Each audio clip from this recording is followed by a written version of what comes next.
Does your child say that you're too controlling, and because of that they don't listen to you and they do the opposite of what you say to them? If your child can't wait to move out, as soon as they're old enough, they want their freedom and they're no longer listening to you, and you're having constant power struggles daily where you're trying to get your child to listen to you and respect your authority, and they're just doing whatever they want to do, and you've had enough of living like this, and you want to be able to regain that authority in your home and that respect from your child and get to the point where they're listening to you and they're not rushing to run away from you, then you're going to love today's podcast, where I delve deep into what this is really about, why they're reacting that way, and what you can do in simple steps to turn this around in your home, bring peace in your home, and calm and respect between everyone. So stay tuned. Welcome to the Happy Home Podcast, where we help Muslim mothers create success and happiness in their personal, professional and family life and raise their children as happy, pious and productive Muslims. My name is Sayed-Hossen and I am your host and the founder of the Happy Home Institute. Assalamu alaikum. So, in today's podcast, we're talking about this power battle that we can get into with our teenagers. And, from the parents' point of view, I get it. We're just trying to advise our children in the best possible way. We want the best for them. We want to save them from our mistakes. And we want to protect them, from suffering and getting hurt and failing. And we want the best for them. But the way that we execute that desire to protect and help them, the way we go about doing that makes a big difference in whether or not our child accepts that help or not. And there's different ways that we go about trying to help our children. And today I want to talk to you about the way that actually works as opposed to the way that doesn't work. Because what happens when a child feels forced or controlled is that they end up doing the opposite of what you want because they want some control over their lives. When I've spoken to teenagers about their parents' rules and they say to me, yeah, my mum tells me to take off my shoes in the house, but I wear them. And I said, why? And they said, because she told me to do it, so I do the opposite. Or my mum tells me to dry my hair before I go out, so I go out with wet hair. And I said, your mum's rule, is that a good rule? And they have to stop, they have to think. And I say, yeah, actually it is, because I go out with wet hair and then I get ill. So when made to think about the rules, most of the time they can see the logic in it, but they're not thinking about the rules. What they're doing is responding to the feeling of being forced, because no human being likes to feel like they have no control and they're being forced.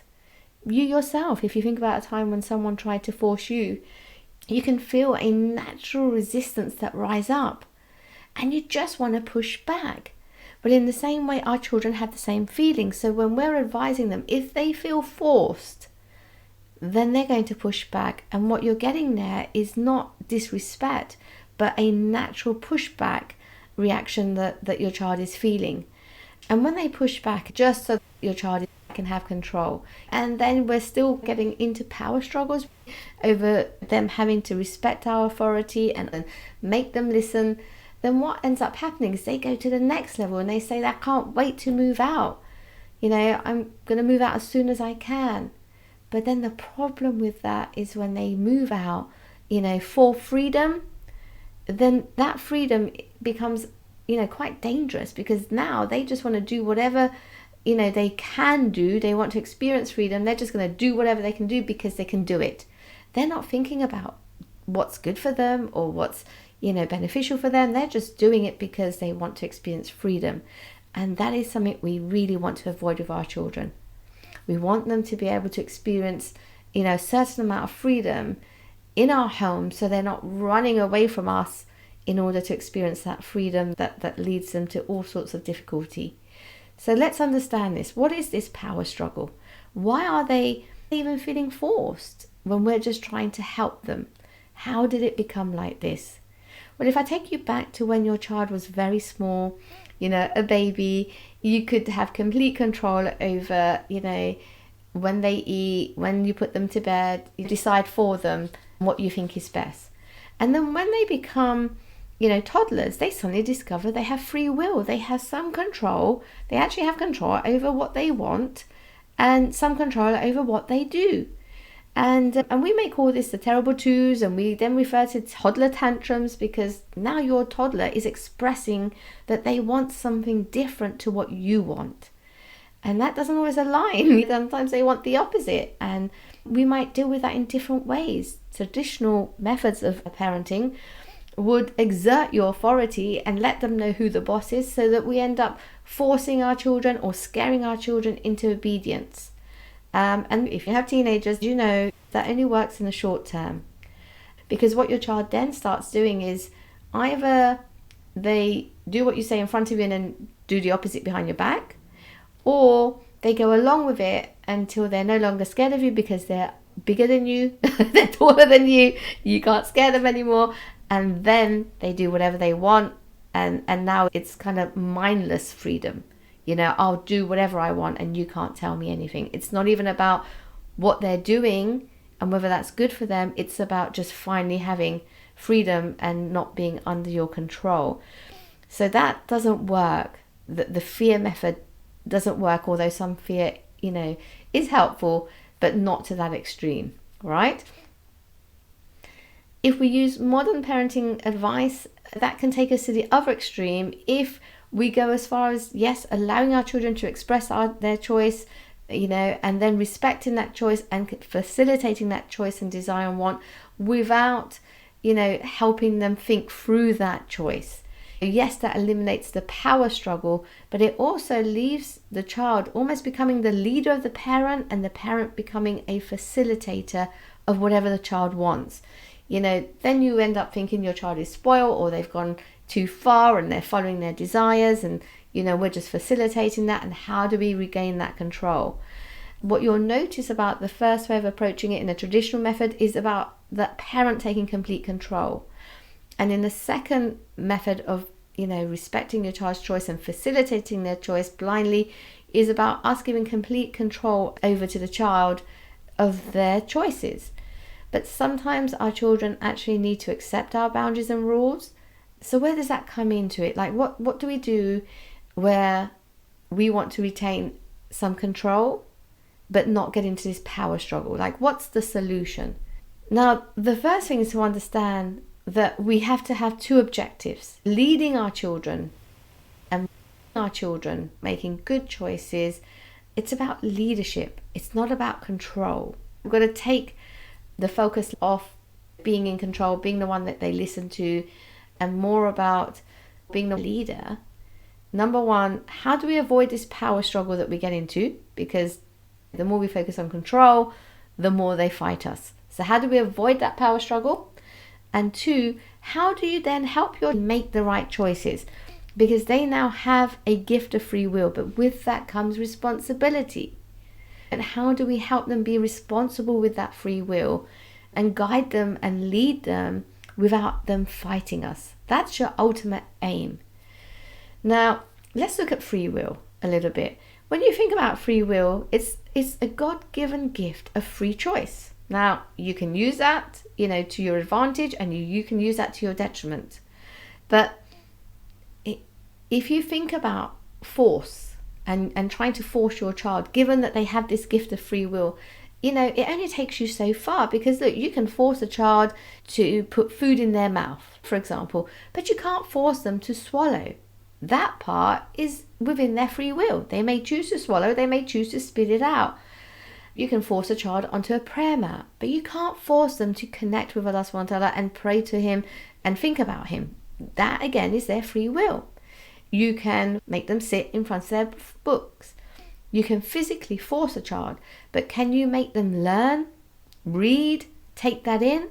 We haven't got control over that. So rather than exercising that force, what we want to do is help them make the right decision, because ultimately there's a point where they decide to follow what you're saying or reject what you're saying, to their own detriment sometimes, because most of the time what you want for them is for their own good. So you want to get them to the point where they accept your authority. What's the best way to do that? The first is to show that you respect that they have this free will, right? By giving them some choices, some reasonable choices within your boundaries. For example, food is a big one where children, will be really fussy about their eating just so they have some control, especially as toddlers. You might find this. And so offering them a food, range of healthy options on the table. It doesn't have to be lots. It can be between 1 or 2 things, and say, look, you can have this or have that, or you can have it with, this vegetable or that vegetable. Which one do you want? Giving them some choice within reasonable boundaries helps your child feel a little in control. Or, for example, especially for toddlers, offering them reasonable choices over what they wear. You can wear this outfit or this outfit, but they're both suitable for cold weather. Not choose whatever you like from your wardrobe, because some of it might not be suitable. So you might want to put 2 outfits for them and say, choose whichever one you want. Now when they're making a choice, they're quite happy that they can make a choice, and you'll find the power struggle disappears. But it is within boundaries. If you do this enough, you give them enough small choices, then when you do have to say no, they will accept your authority, because you've given them enough choices. If you don't give them enough choices over their lives and some of the things that they can choose, which is fair, then whatever you say, they will always want to do the opposite. So you start by giving them some reasonable choices. Even if they're asking you for sleepovers, it may be that, sleepovers in your house is a no. But what you might say is, well, what you can do is stay an extra hour with your friends and I'll pick you up a bit later, or you can go back in the morning for breakfast and I'll drop you off. Though it's an inconvenience, giving them some choice when there is a no also helps them to accept your authority, that the principle is that we don't do sleepovers. Some advice around your no's is, don't make your no's always because of Islam, because Islam says so, because we're Muslim. Because what will happen is they will come to resent their religion because it stops them from doing what they want. Now it's like, they're not resenting you, but they're resenting their religion, and you don't want that. So make most of your no's about what is good for their safety and their well-being, or because as a family, these are our values. And then use reference to our deen wisely. Make sure as well, when you do use it, that you're also following the example. So for example, saying to your children, we wear hijabs because we are Muslim, but then you are saying that and you are wearing a hijab yourself. Or phones can be wasting our time, but then they see you wasting your time on the phone. So make sure when you do use Islam as the reason, that you're not using it too often, but also that you are following through on the example yourself. Also, don't take everything as a sign of disrespect, because maybe they're not disrespecting you. Maybe they're just feeling forced and reacting, and can you present it in a different way so they don't feel forced? Like, for example, when you say, I want it done instantly, right now, it has to be done right now. Does it really need to be done right now? Could you give your child a choice around that, where you say, okay, can you empty the dishwasher for me by dinner time? We'll be eating at 6. You choose whenever you want to do it within that time. Now you're setting the boundary of when to do it by, and you're setting a limit, but you're still giving them a choice as to when. They're much more likely to then work with you and get it done, as opposed to you saying right now, and they say, I'll do it later, only because they're feeling forced. So if we get caught up in it being a sign of disrespect, sometimes we miss that actually what's happening really is they're feeling forced, and we could just give a little bit of choice within that to get the objective met, which is they've helped out with the chores. So when you've done this and you've introduced choice, and then you're setting boundaries, you will find that your child is much more likely to accept your boundaries. How do you then get to the point where you're helping them make the right choices, using that free will in a way to help your child make those choices responsibly and for their own good? How do you help your child, even from a young age, think about their choices and how to make good choices? My suggestion would be that when you are giving your child a choice, you also help your child, if they're looking to you for some guidance, that you help them and say, well, what do you think is a good choice? Trusting your child that they can make good choices. So you don't jump in and tell them. You say to them, well, what do you think? The more often you do that and make them think, the better they'll be at making choices. Secondly, help them think it through. What will happen if you do this, or what will happen if you make that choice? And also, you can make these different choices, yes, but which one do you think is most pleasing to Allah subhanahu wa ta'ala? And helping them think about pleasing Allah in their choices. If you do that, what you do is you help them to learn how to make good choices. That will really help your child use that gift of free will. In doing that, inshallah, they will take your lead, take your authority, but also make good choices. And that's really what we want to help our children do.